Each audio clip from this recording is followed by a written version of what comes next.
Como is really a jewel in the middle of the city. When I walk around here, I feel some kind of a connection, even if it's looking at a new giraffe that was just born. There's always something that reminds me of how many wonderful things there are on this earth to appreciate.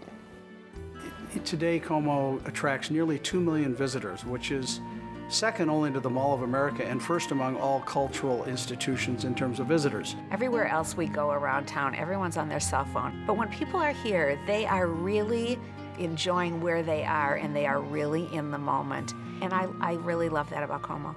Como is, without a doubt, a very special place.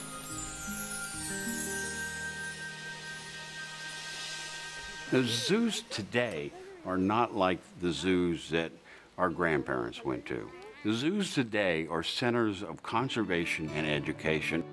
Kids definitely get an appreciation for the animals here that you can't really get from books, because you see them up close and personal, and that's one of the best things about Como, is that close, almost nose-to-nose experience that you can get with the animals. Well, Como Park is a park within the city of St. Paul and owned by the city of St. Paul. It is really a regional destination for millions of visitors each year, and we're really quite proud of that.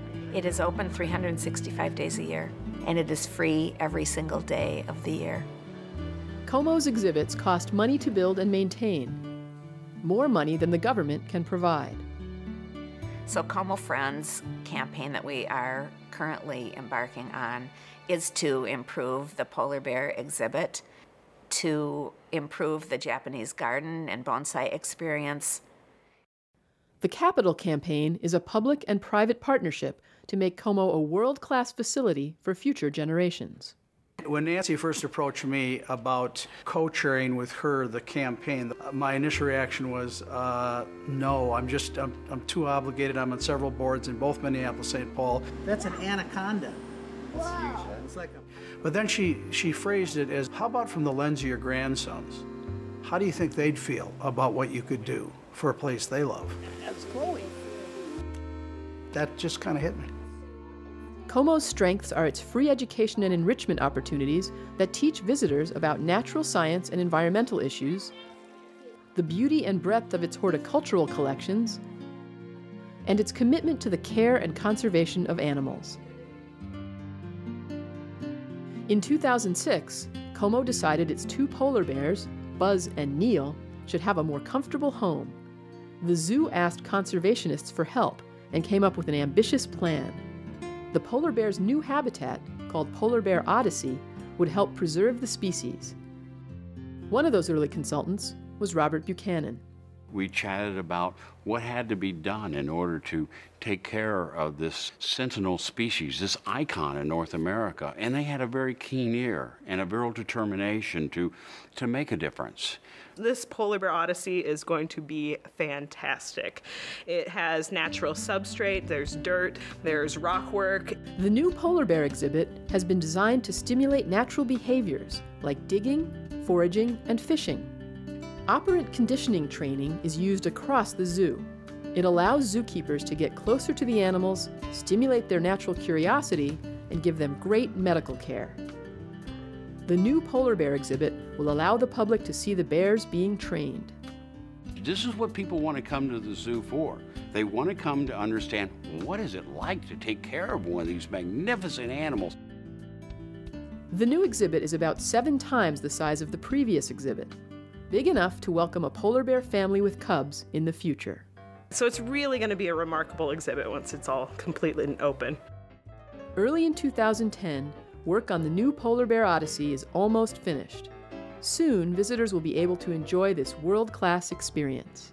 Here was a small metro zoo that wanted to step up and show the world it can be done, and they did it. The other Capital Campaign project is the Japanese Garden Experience. This will add a new wing to the historic Conservatory. It's going to provide for a new facility to house our growing bonsai collection, which is about 115 trees now and hopefully will grow even greater, as well as an interpretive gallery to talk about the history of bonsai, the history of our collection. Recently, we had a visit from a professional consultant who rated our bonsai collection as one of the top 10 in the country for public display. It will also create year-round views of the Japanese garden that will help unite the outdoor and indoor gardens. Both the Como Ordway Memorial Japanese Garden and the bonsai collection have been an integral part of the conservatory for a long time. The Japanese garden experience is going to bring both of those closer to our visitors and more available to them throughout the year. It's going to add quite a wonderful element to the botanical experience. It's one of my favorite places to come to. We'd go into the conservatory and you open the door and wham, full of this big blast of humidity and wonderful smells, and you were like in a different world. You have to go to the ends of the earth to have these kinds of experiences other places, but you can have them all right here at Como, every day of the year. There was a lot of argument back in the late 1800s about what they could afford to pay for. And so some of the city philanthropists came forward and gave their money to set aside land for recreation and for the zoo so that we could have this kind of an asset. And we need to think out a couple of generations too. You know, they have a saying, there's no luggage rack on a hearse. So what are you going to leave behind as a legacy to make a difference in people's lives? We need individual and corporate community support. It's a really important component to keeping this a world-class facility. We need to lay the groundwork for the generations ahead so that they will have the same kind of experience that we all are having here now.